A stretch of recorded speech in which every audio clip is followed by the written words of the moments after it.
Number two is, Mr. Speaker, to eulogize our colleague, Senator Mohammed Yusuf Haji. Senator Mohammed Yusuf Haji had a very illustrious career, Mr. Speaker. Some of us who cannot speak in the same stature with Senator Orengo and others who just came to public service the other day, Mr. Speaker, we do not have the similar experience like you. But you know, Senator Yusuf Haji was the PC of Rift Valley, and when the word PC was synonymous to Haji for us who grew up in the Rift Valley. In fact, Mr. Speaker, when he left after 20-something years, Mr. Speaker, anybody else who came would be asked, who is the Haji of Rift Valley? Because it became synonymous to provincial commissioner's position. And Mr. Speaker, I'd like to say here that, Mr. Speaker, I was so privileged and honored to, in my young years, to be able to interact and work with Senator Yusuf Haji from the time I came to this chamber in 2013. I found, Mr. Speaker, that despite the position and experience, Mr. Speaker, and the age, there was no one who was more respectful to authority, Mr. Speaker, than Senator Haji. Senator Haji, if he was a member of your committee and you are the chair, you knew for sure that you have a loyal member of your committee. Mr. Speaker, when I came into leadership as the deputy majority leader, Senator Haji gave me maximum support and gave us who are in leadership maximum support. Even later, Mr. Speaker, when I became a majority leader, Senator Haji became the person I used to go to ask for counsel, for advice. I remember one day we went with him to see the deputy president over something that was in Garissa. And Mr. Speaker, the way he was approaching the office of the deputy president was, I was even shocked myself because, Mr. Speaker, I thought I was even more casual than he was.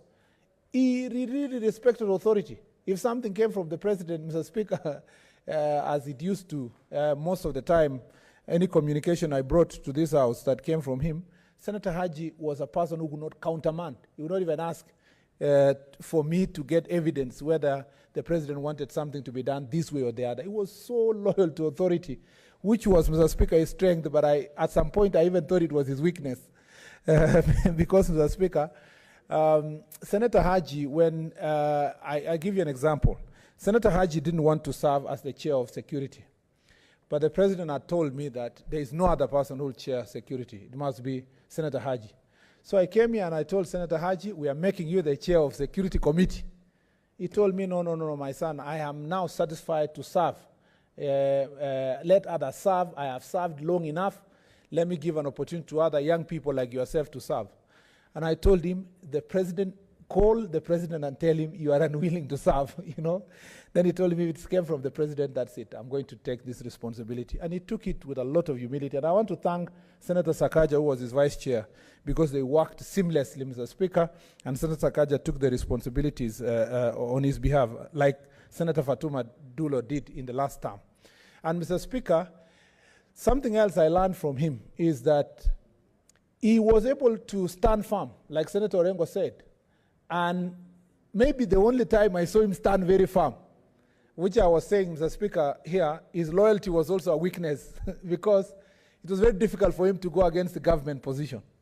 But when it came to division of revenue, Mr. Speaker, Senator Haji was not only firm in what he believed it is for the people of the pastoralist community and the people of Garissa, but he sat here, Mr. Speaker. Even when he felt like he had some flu or something, he made sure that he sat here, even up to 10 o'clock, 9 o'clock at night, waiting for that opportunity to vote. And so I asked Senator Haji, we walked behind him and I asked Senator Haji, I don't understand. There's a paradox here. You are the chair of BBI. You are the guy of the president. But at the same time, there is a motion in this house that is supported by the executive and the majority side. Not yet. My time is not enough. Is it? Okay, Mr. Speaker, 2 okay, minutes. let me finish. I didn't even see it. Mr. Speaker, I wish I saw the... So tell us what Haji told you. Thank you, 2 minutes, Mr. Speaker. I thought, Mr. Speaker, it was sabotage. Mr. Speaker, it was that paradox that I asked him. So you are standing this way, and you are the closest man to the executive, and we are suffering. And I think we were with Matsayo and others. We told him, why don't you go and intervene on our behalf? He told me, I'm not even picking anybody's call. I'm not taking anybody's directions. I am so firm and focused to vote for the people of Garissa. So, Speaker, maybe in my own confession, because Senator Haji was my friend, there were things Senator Haji was unhappy with in the BBI report. And I don't think he's the one who ordered everything in BBI. There must have been things, of course, that are compromised that came from other quarters. It was a bit of a letdown that the things we achieved as Team Kenya in these chambers, and Senator Haji participated, found themselves, Mr. Speaker, in the BBI report in terms of the per capita income application on division of revenue. And I think, Mr. Speaker, that's something we must ponder through, because if we believe that Senator Haji was a man of equity, we must also, as leaders, ensure that the things we do will make sure that they protect all communities equitably. I want to wish his family, I want to wish Nordin and his brother and the rest of the sisters and their extended family God's grace at this very difficult time. I know, Mr. Speaker, Senator Haji's history will be forever remembered in this country, and there are things I learned from Senator Haji that I wish that, Mr. Speaker, I'll be able to apply in my personal life. Thank you, Mr. Speaker.